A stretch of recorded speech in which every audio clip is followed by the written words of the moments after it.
O Real Madrid vai ter para essa temporada uma baita disputa na centroavância e o Endrick vai ter que ralar para tomar o espaço no elenco de um guri que até o Mundial ninguém conhecia, mas que saiu de lá brilhando os olhos de todo mundo, que é o Gonçalo Garcia. Então se liga que hoje a gente vai falar dele e de mais 7 jovens que realmente podem brilhar muito aí na temporada.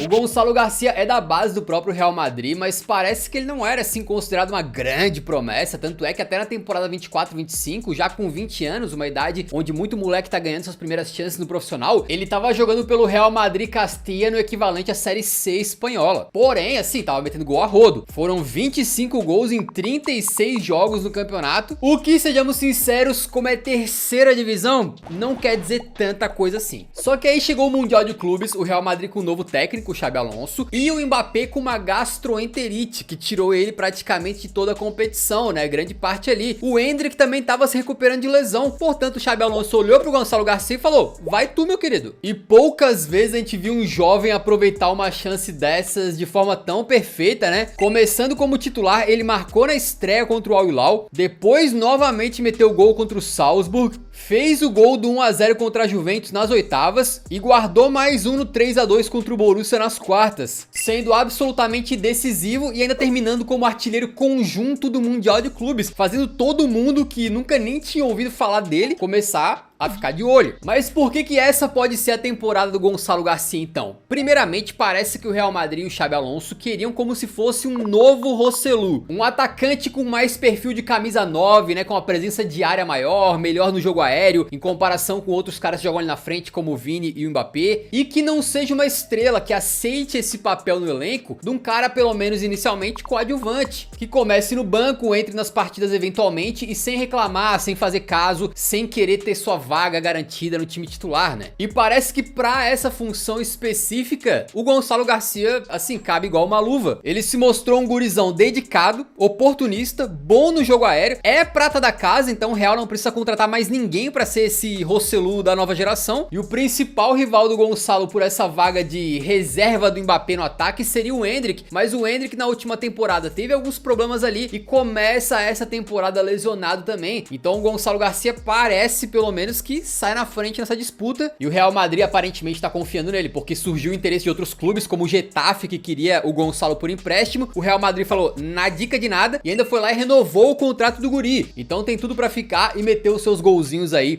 na sua primeira temporada no time principal. E é aquela coisa, se a gente eurosicar o Gonçalo, e quem brilhar mesmo for o Endrick, tá tudo bem. Inclusive o Endrick pegou a camisa 9, então quem sabe, né? Mas nesse momento atual, parece que o Gonçalo tá mais pronto pra ser útil ali nas mãos do Xabi Alonso, enquanto o Endrick ficou um passinho pra trás, veremos. E cara, nessa mesma campanha do Real Madrid no Mundial, a gente teve a oportunidade de ver mais um talento jovem despontar de forma absurda aí com a camisa branca, né? Que foi o Dean Howson. E sim, rapaziada, o nome dele é complicado de falar, mas ele mesmo pediu pra ser chamado de Howson. Essa é a pronúncia do cidadão, beleza? Ele nasceu na Holanda, por isso esse nome, mas acabou se mudando pra Espanha muito cedo, onde fez grande parte das categorias de base e muito por isso passou inclusive a defender a seleção espanhola até ir pra base da Juventus, onde acabou se formando. O Howson chegou a ter pouquíssimos minutos ali com a camisa da Juventus, mas não foi aproveitado. Aí foi emprestado pra Roma, não jogou tanto assim, mas conseguiu alguma minutagem ali pra pelo menos botar o seu nome pro mundo ver. Aí o Bournemouth gostou do que viu e contratou o cara em definitivo. E lá ele deslanchou, né? Com apenas 19 anos, se tornou titular absoluto dos Cherries, chegou até a ser o mais jovem a marcar pelo clube na Premier League, foi um dos principais jovens do campeonato e acabou sendo convocado para a seleção principal espanhola na disputa da Nations League, onde ele se tornou titular também. O Howson é aquele tipo de cara que começa a subir e não para mais. A carreira dele é realmente uma subida ali de cometa, e aí brilhando pelo Bournemouth e pela Espanha, ele acaba indo para o Real Madrid por cerca de 62 milhões e meio de euros. E por que ele deve ser um destaque nessa temporada então, né? Bom, primeiro que ele chega no Real Madrid e já joga o Mundial de Clubes como titular, aliás, atuando em todos os minutos até ser expulso no finalzinho do jogo contra o Borussia Dortmund lá, né? O que fez ele ficar de fora da única derrota do Real Madrid no torneio, que foi aquele 4-0 pro PSG. E aí tu vê as atuações dele no Mundial. Pô, tem muito jovem que chega no Real Madrid, o cara não consegue mostrar o seu talento logo de cara, né? Demora um pouquinho, tem que dar um passo atrás na carreira às vezes, tem muita humildade, trabalhar. Mas, cara, o Howson chegou chegou titular. A calma desse guri pra jogar é bizarra, a frieza dele, né? Fora que ele adiciona um elemento fantástico pro Real Madrid, que é uma qualidade de passe brutal. E tudo com 20 anos, ou seja, muito espaço pra melhorar numa zaga do Real Madrid que tem sofrido muito. O Rüdiger é o pilar lá, né? Mas fora ele, o Alaba tá sempre machucado. O Militão teve 2 lesões sérias em sequência. E o Raul Asensio demonstrou no Mundial problemas dentro de campo e também fora, né? Como a gente tá sabendo. Então não sei o que passa na cabeça do Xabi Alonso, mas tem toda a cara de que o Haaland vai ser titular absoluto do Real Madrid dele logo na primeira temporada. E também deve ser titular da seleção espanhola, que vai desembocar na Copa do Mundo de 2026, talvez como favoritaça.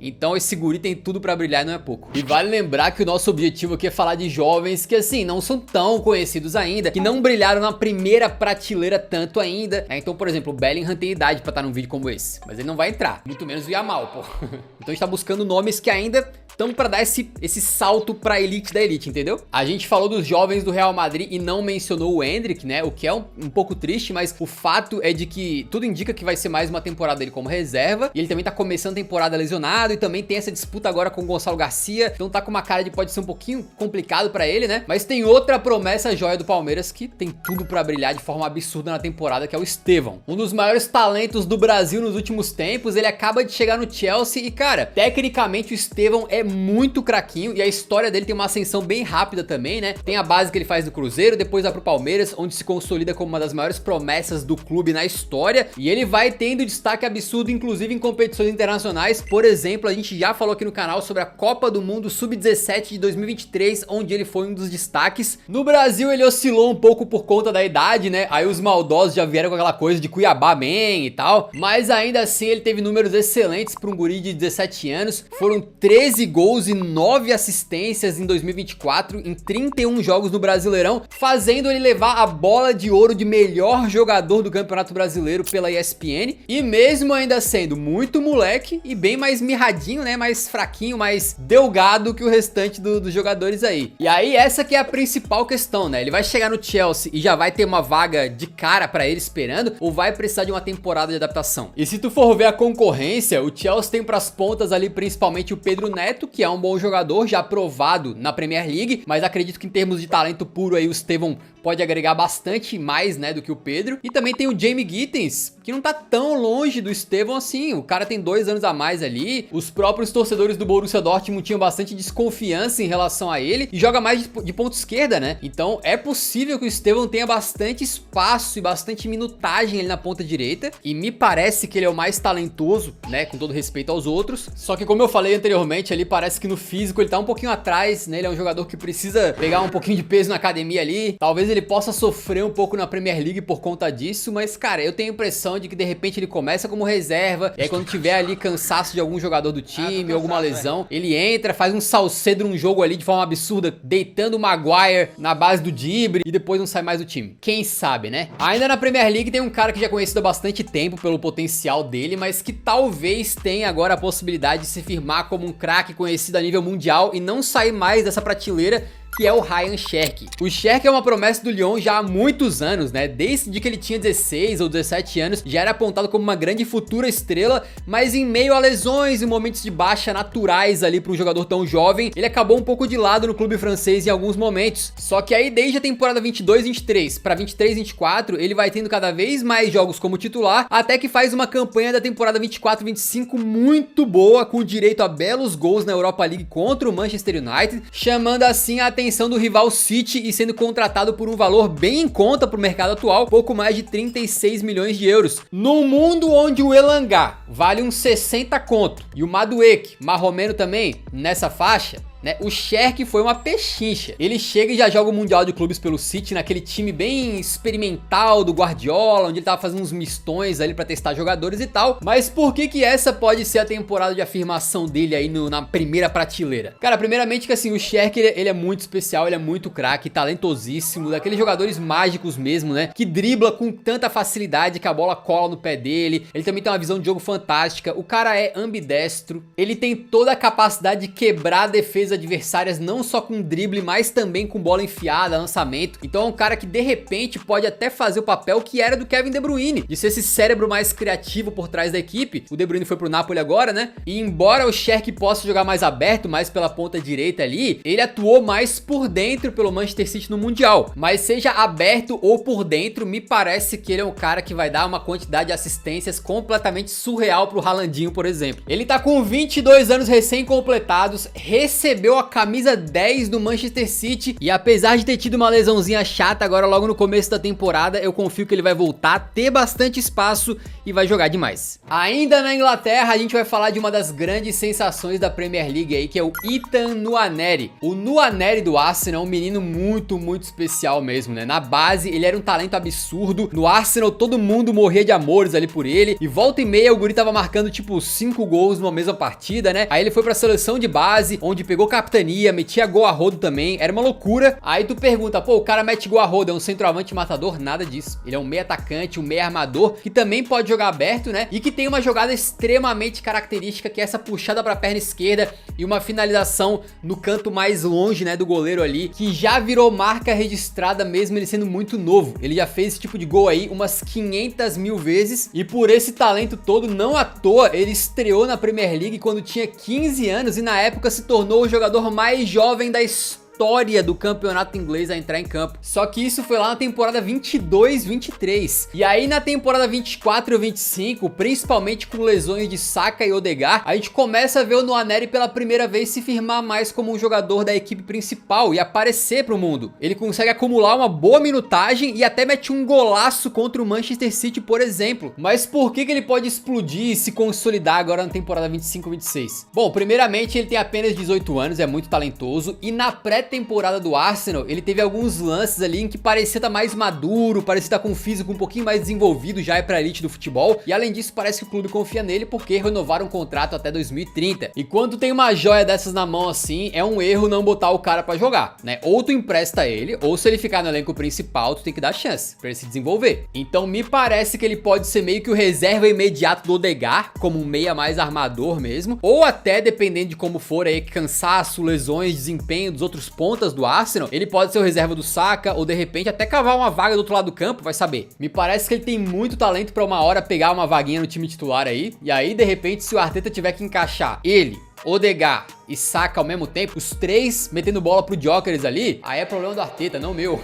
Só quero ver a coitada da zaga do Sunderland nessa temporada, né, tendo que marcar o Cherki, o Estevão, o Nwaneri, e um jogador que poderia despontar pelo próprio Sunderland acabou indo para um projeto um pouquinho mais ambicioso, que é o Jobe Bellingham. Pois é, o irmão mais novo do Belligol aí teve um início de trajetória bem parecido com o do irmão, começando no Birmingham e depois meio que separando as trajetórias de ambos quando ele vai pro Sunderland, né? Aí lá ele vai muito bem, é uma peça essencial dos Black Cats que garantem a promoção pra Premier League, agora pra temporada 25-26, mas antes mesmo de estrear numa primeira divisão do país dele, né, que ele é inglês, ele é contratado então justamente pelo mesmo clube que tinha contratado o irmão dele no passado. Ele vai pro Borussia Dortmund. Com 19 pra 20 anos aí, ele já jogou o Mundial de Clubes pelo Borussia Dortmund, foi bem, e tem tanta coisa legal pra falar sobre o Jobe, que a gente fez um vídeo só sobre ele, vale a pena você assistir aí, é o da série Quem é Ele? Onde a gente explora aí jovens que estão surgindo no mundo do futebol, e lá a gente conta a carreira inteirinha do Jobe, semelhanças com o Jude e tal, é bem legal mesmo, vale a pena ver. Mas por que essa pode ser a temporada onde ele vai despontar? Bom, primeiramente, essa vai ser a primeira temporada dele jogando a primeira divisão. Antes ele tinha jogado divisões inferiores com o Birmingham e o Sunderland. Então mesmo que ele tivesse ido bem antes, agora o alcance é completamente diferente. Inclusive, é só ele começar a brilhar pelo Borussia Dortmund que vai todo mundo puxar as comparações com o Jude, e aí já viu, né? E por falar no Borussia, ele tem toda a qualidade para ser titularíssimo do meio campo ali dos aurinegros, né? É um jogador que pode atuar tanto mais para trás como uma espécie de volante, quanto mais para frente avançado, e tudo indica que ele pode se tornar a próxima grande estrela da família, ainda mais que a gente tá falando do Borussão, um time aí completamente acostumado a desenvolver jovens promessas, parece o lugar certo para ele se amadurecer ali, se formar como jogador, de repente antes de sair para um desafio maior. Vai que daqui a uns 2 anos o Real Madrid resolve formar um meio campo campo de Jobe e Jude. E por falar em Real Madrid, diz a lenda que o Real Madrid, que não é bobo nem nada, tá de olho num novo craquinho que tá surgindo lá em Portugal. E cara, vale a pena fazer um vídeo inteiro só sobre ele, mas basicamente a gente tá falando do Rodrigo Mora, que é um talento simplesmente insano do Porto. Ele passou lá quase toda a sua formação, né, e pelo Porto B também, onde quebrou o recorde do país, sendo o jogador mais jovem a jogar em uma liga profissional portuguesa aos 15 anos de idade. Só que pelo time principal do Porto mesmo, ele surge na segunda metade da temporada 24-25, já metendo golaços e se tornando titular dos Dragões aos 17 para 18 anos de idade ali, virando de quebra um dos melhores da equipe e do campeonato português. O Rodrigo Mora é aquele meia driblador que também joga nas pontas se precisar, né, ou até mais como um segundo atacante, mas independente da posição, sempre infernizando a defesa adversária. É difícil segurar o miúdo, que já foi até convocado para a seleção principal de Portugal, apesar de não ter entrado em campo ainda. Mas se na temporada 24-25 ele surgiu e fez muita gente, como a gente, né, olhar para ele e falar, pô, surgiu um talento novo aqui, quem é esse cara? Agora para 25-26 as coisas devem ser diferentes. É por isso que ele pode despontar nessa temporada. A Liga Portuguesa não tem mais o grande craque dos últimos anos, que era o Victor Gyökeres. E agora, em termos de talento, o Rodrigo Mora tem tudo para se tornar o principal jogador em termos de qualidade do campeonato português e de repente elevar o seu status, porque atualmente ele é muito conhecido em Portugal, mas fora de lá ainda nem tanto. Só que depois de uma temporada 25-26 brilhante, se acontecer, né, aí vocês sabem o que é. Aí ele começa a ser especulado, sei lá, no Manchester United por 100 milhões de euros, por exemplo. Se o físico permitir, o Rodrigo Mora, a gente imagina que deve ser titular a temporada inteirinha pelo Porto, até porque parece que todo mundo em Portugal confia nele, né? O técnico da seleção, Roberto Martínez, inclusive disse que o Rodrigo Mora, eu acho que vai marcar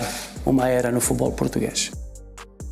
Resta saber se o Farioli, técnico do Porto, que começou colocando o Morinha no banco, vai dar o braço a torcer e botar o moleque pra jogar. Também em Portugal a gente tem uma outra promessa absurda, que é o Giovanni Kenda, só que ele tá num patamar um pouquinho diferente do Rodrigo Mora, porque ele já foi titular basicamente do Sporting a temporada passada inteira, quase, né? Já foi convocado pra seleção também e já tem uma transferência agendada pro Chelsea pra temporada 26-27, então parece que ele já atingiu esse patamar de brilhar numa primeira divisão importante aí, né? De qualquer maneira, o Giovanni Kenda, ele brilhou muito mesmo na Eurocopa Sub-21 e a gente fez um vídeo só sobre jogadores que se destacaram nas Euros de base recentemente aí, então é um vídeo que vale muito a pena você assistir para conhecer os próximos craquinhos do futebol, e daí quando esses caras estiverem brilhando ou despontando daqui 1, 2, 3 anos, você fala, ah, esse aqui eu já conhecia, eu vi lá no Eurão.